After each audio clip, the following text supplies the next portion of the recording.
Olá pessoal, estamos aqui de volta hoje para tratar de um assunto bastante interessante que é o sentido da visão e o sentido da audição. Então esse é o resumo que a gente apresenta sempre. Nós vamos falar dos órgãos receptores e das células receptoras da visão e da audição, como é que elas traduzem e codificam a informação luminosa e a informação acústica que recebem, quais são as vias ascendentes que levam essa informação para o cérebro e que funções desempenham, e vamos chegar perto da percepção auditiva e visual, das cores às artes plásticas e dos tons à música, algo que a gente vai mencionar com mais detalhe mais adiante no curso. Bom, essas duas chamadas modalidades, a visão e a audição, elas se dividem em submodalidades, que são várias, a gente vai ver a seguir. Cada uma delas tem estímulos específicos, como a luz, as vibrações mecânicas do ar, respectivamente visão e audição, um órgão receptor específico, o olho e ouvido, células receptoras específicas de tipos morfológicos distintos. Então nós vamos começar pela visão. A visão tem submodalidades, tem várias subfunções que a gente consegue discernir utilizando a visão. A gente consegue medir o brilho dos objetos, a gente consegue localizá-los no espaço, a gente consegue discriminar a forma desses objetos, consegue detectar se eles estão se movendo ou não e consegue detectar cores. Todas essas submodalidades são levadas à percepção consciente, de tal modo que a gente se dá conta e trabalha com isso, armazena na memória, e essas informações são utilizadas para o comportamento. E existe uma submodalidade que é apenas a medida da intensidade da luz no ambiente, que serve para sincronizar os ritmos biológicos, isto é, para fazer com que a gente vá dormir ou para a gente acordar. Então nós não vamos tratar disso hoje, e sim numa outra aula mais na frente. Bom, quais são os estímulos visuais e auditivos? Isso remete à natureza física da luz e do som. Ambos são ondas. No caso da luz, são ondas eletromagnéticas e no caso do som, são ondas mecânicas. Então, as ondas eletromagnéticas, elas são muito amplas, vão dos raios cósmicos até as ondas de rádio. E vocês veem aqui que é muito estreitinha a parte que se chama o espectro visível, entre 400 e 700 nanômetros de comprimento de onda, em que a gente é capaz de ver as cores, né? No caso do som, tratam-se de ondas mecânicas, quer dizer, quem vibra são as partículas de ar ou as partículas dos elementos sólidos que produzem o som e depois as partículas sólidas do nosso aparelho auditivo. Ambas se propagam e ambas têm dois parâmetros extremamente importantes, que são a amplitude, que mede a quantidade de energia daquela onda, e a frequência, ou também chamada comprimento de onda. A frequência é o inverso do comprimento de onda. Então, quando a amplitude muda, a quantidade de energia da onda também muda, e a percepção que a gente tem é de mais brilho naquela fonte luminosa. E quando a frequência muda, ou por outro, o comprimento de onda muda, quem muda é a cor. E a gente tem, então, uma percepção de uma outra cor. No caso do som, é um pouquinho diferente, obviamente. Quem está vibrando são as partículas de ar que vão chegar aos nossos ouvidos, mas da mesma forma a gente tem frequência, que é a quantidade de ondas por tempo, por minuto, por exemplo, e amplitude, isto é, a quantidade de energia que essa onda contém. Então, quando a frequência muda, a nossa percepção acusa uma mudança de tom. E quando a amplitude muda, o que a nossa percepção acusa é a mudança do volume do som. Muito bem, vamos começar então pela visão. A visão tem como órgão receptor o olho, obviamente todo mundo conhece. E no olho, o que vai acontecer é a formação de uma imagem que está presente no ambiente. A luz que é emitida ou refletida por um objeto penetra no olho, sofre uma série de transformações e vai se projetar na retina, que é o elemento fotossensível que fica no fundo do olho. Ele passa, o feixe de luz por diversos meios transparentes que vão modificando esse feixe de modo a torná-lo focalizado, controlado, regulado, etc. Isso é feito por meios transparentes que são, na verdade, lentes naturais. Uma delas é a córnea, mostrada aqui. Depois você tem a íris, que tem um buraquinho no centro que se chama pupila. Esse orifício é variável, como se fosse um diafragma de uma daquelas máquinas fotográficas antigas, que regula a luminosidade da luz incidente. E esse feixe de luz vai terminar na retina, que é o elemento de sistema nervoso central, a estrutura do sistema nervoso central que faz a captação dessa informação e a sua tradução em informações neurais. Quando o oftalmologista olha o fundo do olho de uma pessoa, ele vê uma região mais densa que se chama mácula, que corresponde à chamada retina central aqui em cima. É uma região de altíssima sensibilidade visual. Ele vê o que se chama uma papila do nervo óptico, que é a entrada das fibras nervosas, e ele vê artérias e veias retinianas. Isso é o fundo de olho visto pelo oftalmologista. Exatamente nesse fundo de olho, onde estão os elementos sensíveis, é que se projeta a imagem, e a imagem é invertida. Então, da mesma forma que acontece com as máquinas fotográficas antigas, em que essa mesma imagem, esse lápisinho, era projetada no filme de maneira invertida. Muito bem. De que maneira as células receptoras, fotorreceptoras, conseguem traduzir essa informação luminosa? Então, reparem aqui a retina. Ela é constituída de camadas de células, que podem ser vistas aqui num corte histológico bem realista, né? O feixe de luz atravessa todas essas camadas até chegar aos fotorreceptores que estão aqui no fundo e são absorvidas por uma camada de epitélio pigmentar, que tem um pigmento que absorve a luz, evite que ele se reflita de volta e atrapalhe a formação da imagem. Então, aqui embaixo, nos receptores, é que vai se fazer a transdução, como a gente viu nas aulas anteriores, quer dizer, a transformação da energia luminosa em potenciais elétricos celulares. Os receptores são de dois tipos principais: cones, que são esses mais curtinhos, e bastonetes, que são os mais compridos. E vocês veem aqui uma representação em cores dos cones, indicando que eles são sensíveis a cores distintas. Enquanto os bastonetes são sensíveis a qualquer cor, isto é, insensíveis à cor, os cones, alguns são mais sensíveis ao verde, outros mais sensíveis aos tons de azul e outros mais sensíveis aos tons de vermelho. Bom, esse slide é um pouco complicado, mas vejam aqui o seguinte: eu quero mostrar como que se dá a transdução fotoneural. Reparem aqui um fotorreceptor que está no escuro, o fundo é escuro. Aqui um outro fotorreceptor que está no claro. Nesse receptor que está no escuro, existe transmissão sináptica para a célula seguinte. Isso aqui são neurotransmissores que são liberados. E neste aqui não existe. Isso significa que os neurotransmissores são liberados no escuro e não no claro, como seria intuitivo pensar. É um raciocínio contraintuitivo. Mas isso faz sentido porque, na verdade, nós, humanos, vivemos num ambiente iluminado. A maior parte da nossa vida ocorre durante o dia, durante a noite a gente dorme. Então, os objetos são mais escuros do que a luz ambiente, de modo que eles é que estimulam os fotorreceptores. Então, é mais fácil a gente ser estimulado por sombras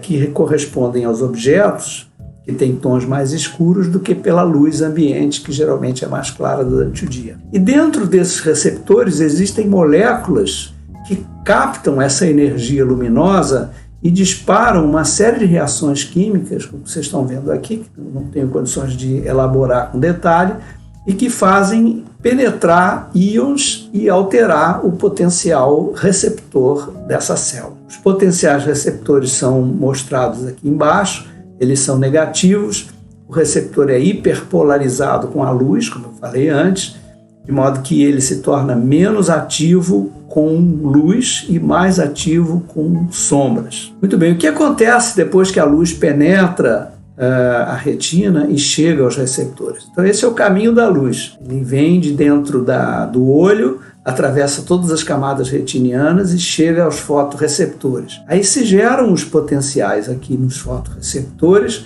que depois são transmitidos por sinapses diferentes às células seguintes, depois as outras células seguintes, são 2 sinapses, isto é, 3 células em sequência, e outras que fazem uma distribuição horizontal da informação, a célula horizontal e a célula mácrina, aqui em amarelo e verde, respectivamente. Então, o sentido dos potenciais vai na contramão do sentido da luz, porque esses potenciais precisam levar a informação para o nervo óptico que vai se dirigir ao cérebro. Bom, e daí para frente o que acontece? O olho, que foi a sede daqueles fenômenos que a gente estava vendo antes, vai comunicar, vai transferir essa informação por meio de potenciais de ação através do nervo óptico. Então isso aqui é um corte feito em um cadáver humano, em que a gente vê o olho cortado e o nervo óptico a caminho do cérebro. Neste caso aqui, o plano de corte interrompeu o caminho do nervo óptico e a gente pode ver numa peça dissecada que ele forma uma espécie de um X, que é chamado de quiasma óptico. Quiasma é uma palavra grega que significa exatamente isso, um X. Então a maior parte das fibras cruza para o outro lado, e as que vêm do lado de cá cruzam para o lado de cá. Então, o quiasma óptico está mostrado aqui, e a gente pode ampliar tudo isso aqui para esse esquema que mostra que a última célula da retina a receber os potenciais provenientes da tradução do estímulo luminoso envia seus potenciais de ação para o cérebro, para diferentes regiões do cérebro, no hipotálamo, no mesencéfalo, no tálamo. E depois essas regiões aqui, onde ocorrem sinapses, os axônios correspondentes são enviados, está mostrado aqui, para o córtex cerebral. Então é uma trajetória das informações rumo ao córtex visual. O que acontece nesse trajeto? Há uma preservação da topografia da imagem. Por exemplo, se a gente pegar o campo visual que está na frente das lentes e representar por coordenadas, que nem nos mapas, podem ser coordenadas cartesianas ou coordenadas radiais, como está mostrado aqui, elas são projetadas e reproduzidas no interior do olho, na superfície interna do olho, onde está a retina. E essas coordenadas são, então, transmitidas ponto a ponto para as regiões cerebrais. E aí você pode botar em cima das regiões cerebrais correspondentes aquelas mesmas coordenadas. Então, um ponto que está situado nesse quadradinho aqui no extremo superior do campo visual do lado direito vai ser representado no extremo inferior do campo retiniano esquerdo e assim por diante nas regiões do cérebro. E isso chega ao córtex cerebral. Só que vocês reparem aqui, da mesma maneira como a gente viu no caso dos mapas somatotópicos, da somestesia, existe uma deformação da imagem representada no córtex, de modo a dar ênfase àquelas regiões que estão projetadas bem no centrinho do olho, na chamada fóvea. Então aqui o rosto da moça que está na imagem, lá no campo visual, aparece muito maior do que o braço dela.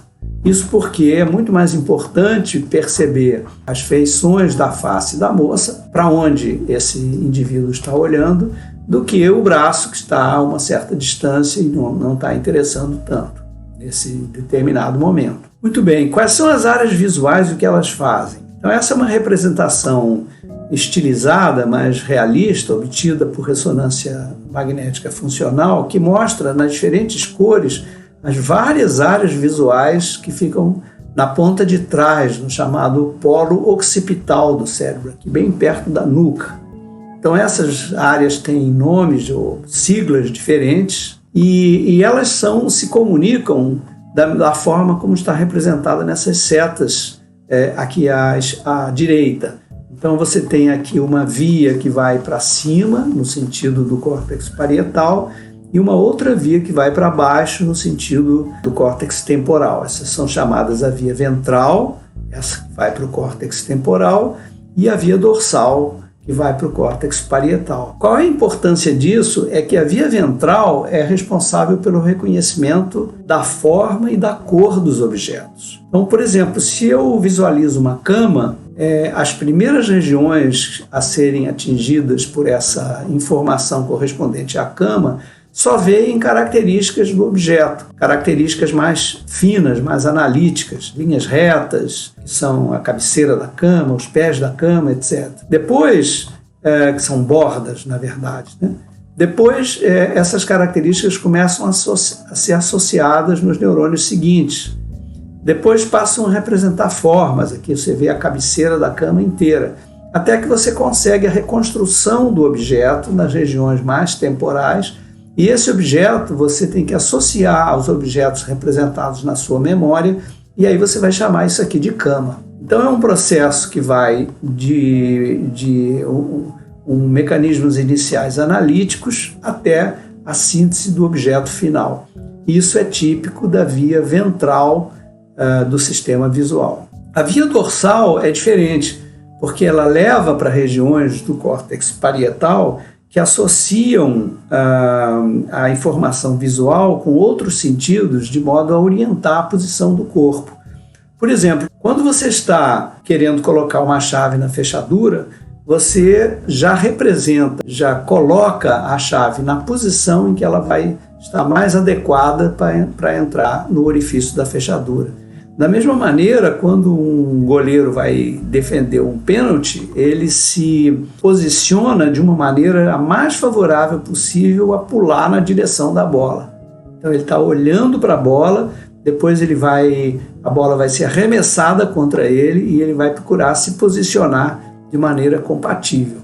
Então essa função visoespacial é propiciada pela chamada via dorsal do sistema visual. Bom, vamos passar agora para a audição. A audição, então, como é natural, todo mundo sabe, ela é sensível a vibrações mecânicas que ocorrem no ar, que formam o som.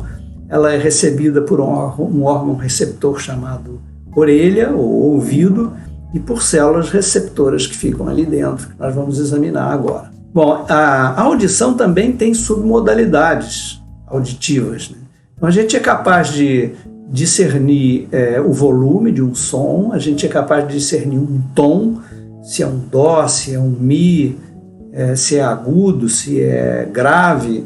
A gente identifica timbres, por exemplo, o dó de um violão é diferente de um dó de piano.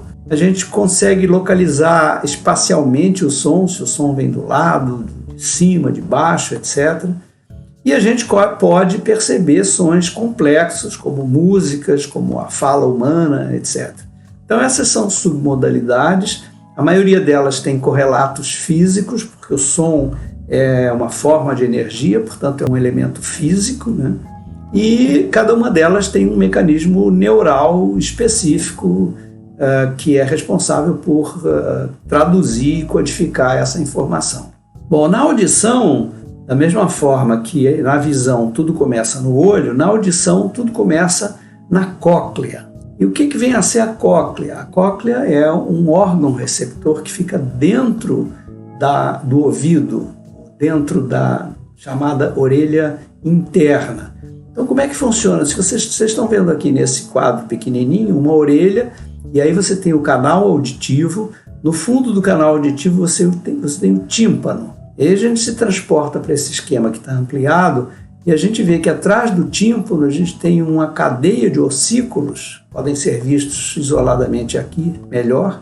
São ossos miniatura articulados e que vão terminar numa outra membrana que vai transmitir as vibrações para a cóclea, que fica aqui na chamada orelha interna. Então eu tenho a orelha externa, a orelha média e a orelha interna. Muito bem, se a gente fosse, para a gente estudar o papel da cóclea, dos receptores, a gente vai precisar desenrolar ela, porque a cóclea tem esse nome porque esse é o equivalente, se não me engano, do latim, a palavra caracol. Então a gente vai precisar desenrolar esse caracol para poder entender como é que ele funciona. Então está aqui novamente o canal auditivo, o tímpano, o som entra por aqui, faz vibrar o tímpano, depois faz vibrar esses ossículos, que por sua vez transmitem a vibração para essa outra membraninha aqui, que se chama janela redonda, e essa vibração então vai penetrar nesses canais da cóclea, que são cheios de líquido, e essa vibração vai ser transmitida para uma membrana muito sensível que fica dentro desses canais. Então isso ocorre mais realisticamente aqui, em que você tem a entrada do som, que vai percorrer todo esse caminho aqui. Se a gente cortar a cóclea, a gente vai ver os canais cortados aqui, em vários pontos, porque isso é enrolado como se fosse um caracol, né? E se a gente pegar um desses cortes e salientar a região onde estão os receptores, a gente vai ver que esses receptores estão imprensados entre duas membranas, uma representada aqui em azul e outra em vermelho. Então, quando o som entra aqui, essas membranas vibram nesse sentido, acompanhando a vibração do som. E isso pode ser visto amplificadamente, aqui a membrana de cima, que se chama tectorial, e a membrana de baixo, que se chama membrana basilar, e os receptores, que são as células representadas nesse quadrinho aqui em marrom. Só que esses receptores, essas células, têm cílios, chamados estereocílios, que a gente vê aqui amplificadamente nesse desenho mais ampliado, esquemático. O que acontece? Quando a vibração do som empurra os cílios numa direção, ocorre uma despolarização da membrana, que é levada até a região de baixo do receptor, onde existem as sinapses com o neurônio seguinte. Quando a vibração vai para o outro lado, ocorre uma hiperpolarização. Os cílios se movem para o outro lado e a hiperpolarização vai ser também transmitida à sinapse aqui. E como o som é uma ondulação, uma onda sonora de vibração, então ele, na verdade, é codificado pela célula receptora como uma sequência de despolarizações e hiperpolarizações uma atrás da outra, que reproduzem a frequência do som. Isso depois vai ser transformado em potenciais de ação no nervo. Então, se a gente pegar uma região aqui da cóclea, se você tiver numa região, vamos dizer aqui perto do ápice da cóclea, região da ponta do caracol, você vai ver a representação das frequências mais graves, que estão mostradas no gráfico aqui, nessas curvas. Se você tiver esse eletrodo aqui for deslocado para regiões mais da base da cóclea, você então vai ter as frequências mais altas, que são essas aqui. Isso significa o conceito de tonotopia. Então, da mesma maneira que você tem a somatotopia para o corpo dos animais, do homem, você tem a retinotopia ou visotopia na visão, você tem a representação ordenada das frequências, que são chamadas de tonotopia, que é a representação ordenada dos tons. Da mesma maneira, você agora pode registrar o nervo de saída dos receptores auditivos.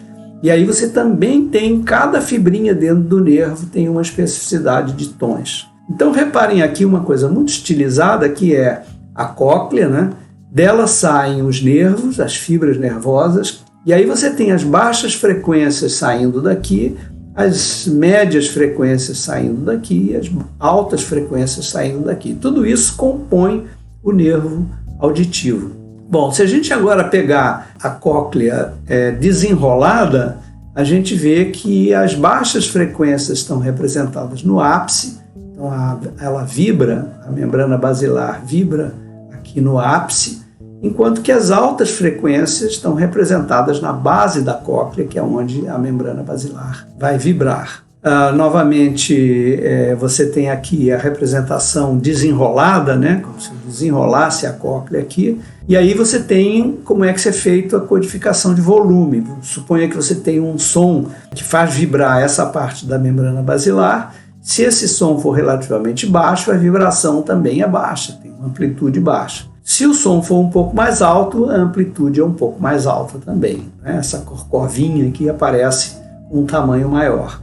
E se você codificar isso num gráfico em potenciais de ação por segundo, quer dizer, frequência de potenciais de ação, de impulsos nervosos no nervo, você tem uma frequência maior para sons fortes do que para sons fracos, que estão mostrados aqui em vermelho. Bom, da mesma maneira que na visão, a gente vai em direção ao córtex auditivo. Então, novamente, entra o som aqui pelo canal auditivo, faz vibrar o tímpano faz vibrar os ossículos fazem vibrar a chamada janela redonda, isso passa para dentro da cóclea, faz vibrar a membrana basilar, é transformada em potenciais e é conduzida por um nervo chamado vestíbulo coclear, ou nervo auditivo. É vestíbulo coclear porque ele associa estímulos que vêm da audição com estímulos que vêm do órgão do equilíbrio, que nós vamos ver em uma outra aula,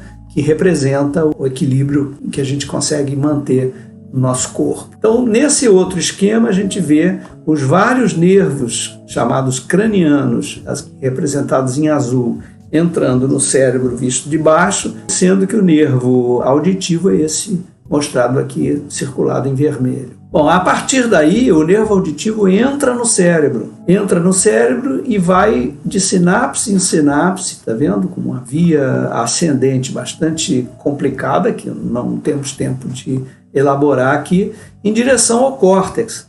Então ele vai passando por regiões como núcleos cocleares, núcleos olivares, colículo superior, núcleo geniculado medial, etc., até o córtex. Pode ser visto aqui embaixo também da mesma maneira, em cortes, e isso vai nos levar ao córtex chamado córtex auditivo. Na verdade, fica na superfície do giro temporal superior. Quando a gente analisa esse córtex do giro temporal superior, a gente vê que ele é composto de algumas áreas diferentes, da mesma maneira como a gente viu para o córtex visual, uma área primária representada aqui em azul e outras áreas representadas em vermelho e em verde.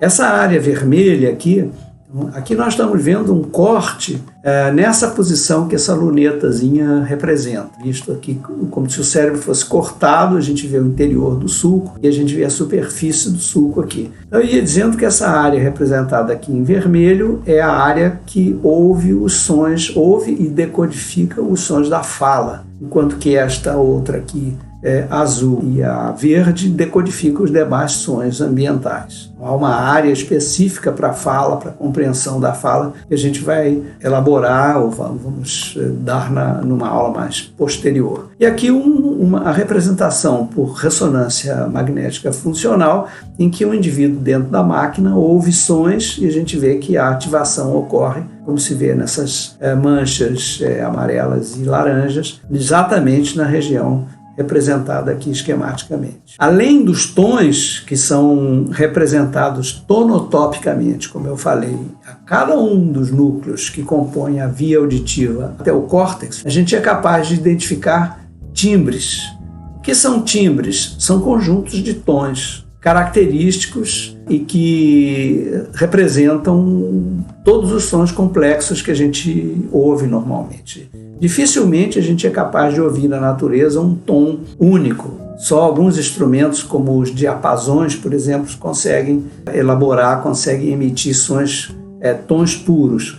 Se a gente fizer vibrar a corda de um violino, o que a gente vê é um timbre, o que a gente ouve é um timbre, não é um tom, é uma composição de diferentes tons. E isso é que permite que a gente distinga o timbre do violino do timbre do violão, do timbre do piano, etc. Porque a sua composição de tons é diferente, portanto, criando timbres bem característicos para cada um desses instrumentos. E o mesmo se dá para a voz humana. E podemos finalmente falar um pouco da localização espacial dos tons. Então, quando uma fonte sonora está aqui à esquerda, ela incide diretamente sobre a orelha esquerda da pessoa.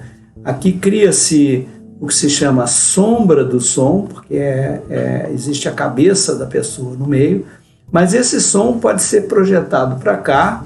Aqui existiria, vamos dizer, uma parede que refletiria esse som, que chegaria depois na orelha direita da pessoa. Então, esse som que vem daqui e chega na orelha direita, ele chega ligeiramente depois da que chegou na orelha esquerda. Há uma diferença de fase, como se chama, de microsegundos. Só que esses microsegundos podem ser distinguidos por determinadas células de uma região chamada oliva superior, no tronco cerebral dos indivíduos. E vocês veem aqui uma célula que caracteriza, que identifica uma diferença de fase exatamente nessa faixa de 2 microsegundos, como se vê aqui. Então, essa diferença, é claro que se esse alto-falante passar para frente do indivíduo, a diferença vai ser quase nula, vai ser pequena, porque o som vai chegar daqui para a orelha esquerda e para a orelha direita com a mesma diferença de tom. Se o alto-falante vier para longe do lado direito, vai haver uma outra diferença. Então, essas pequenas diferenças de fase entre o ouvido esquerdo e o ouvido direito vão permitir que o indivíduo identifique se o som vem da esquerda, vem da direita, vem do alto, vem de baixo, etc. Isso é feito por regiões específicas, prioritariamente os núcleos olivares superiores. Então, nós vimos nesta aula os sentidos da visão e da audição e a sua representação cerebral básica. Vimos os órgãos receptores, o olho e o ouvido. Vimos as células receptoras correspondentes, os fotorreceptores no caso da retina e as células estereociliadas da cóclea no caso da audição. Vimos como é que essas células traduzem e depois passam esse código fotoneural e também audioneural para as células seguintes, através de sinapses. Vimos as vias ascendentes que levam essas informações em direção ao córtex cerebral e vimos um pouco como que as regiões do córtex cerebral exercem funções analíticas para decodificar aquilo que está sendo ouvido, uma música, uma fala, um som de um objeto caindo, etc., ou então uma flor, uma cadeira e assim por diante, e como é que isso se transforma em percepção. É claro que a percepção é muito mais complexa e a gente vai analisá-la numa aula posterior.